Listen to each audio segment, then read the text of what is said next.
Alright guys, so I want to show you a little bit of what I'm going to do today. It's nighttime here. I don't really get a lot of time during the day to work on the cars, so sorry for the lighting. This is the WK that we were going to start working on. It has a couple different problems. One of them is going to be the coolant consumption. This engine went through a couple different phases. First it got hydro-locked and it turned off. Then it got rebuilt poorly by a shop over in Atlanta, and shortly after that it was figured out that all the head bolts were loose. Well, not all of them, but some of them were. So the heads were taken off, they were remachined, and everything was torqued down again. The engine lasted a couple thousand miles, and then all of a sudden it started to burn coolant out the tailpipe as well as oil, and it just has a lot of consumption of the fluid, so it's not really drivable anymore. It turns on the first try. It actually cranks really quick, and without really noticing much at idle, the engine is actually very smooth. So I am pretty happy with that. But once you check the dipstick, it's got some water in it, and you open the radiator cap and you can kind of feel the pressure coming out through there. So I don't know if it's going to be heads, block, or just a head gasket again.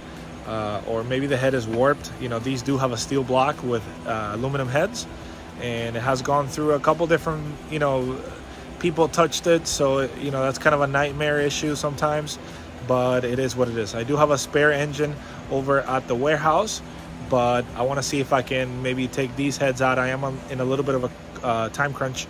I have my sister coming in a few weeks, and I want to try to see if I can get this Jeep running and reliable in 2 to 3 weeks. And then if something happens to that engine, then I can go ahead and slap the other one in there. So I gotta see what I can do tonight to try to diagnose what the problem is. So first thing I'm gonna do is gonna be take the spark plugs out, check them to see which cylinder head has the burning of the coolant and the oil, and let's go from there. All right, so like I was saying, I want to show you a couple more of the symptoms. So if I take this out, see, got some coolant there. And if I take the dipstick out,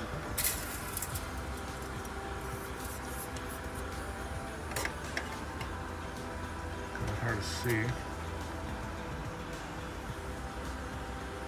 but you can definitely tell there's something there. So that, and on top of everything, once you do open up the radiator when it is running, you can definitely hear the compression coming out of there. So what I'm going to do is I'm going to take the spark plugs out, all these, 8 on this side and 8 on this side, and then we'll go from there. All right, so I just took all the spark plugs out of the passenger side, and I want to show you guys the difference. I'm sure this thing away. There we go.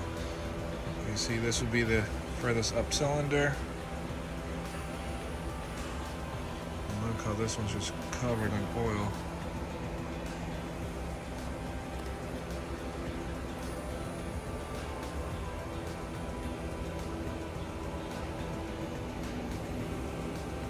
So yeah, let's go to the other side.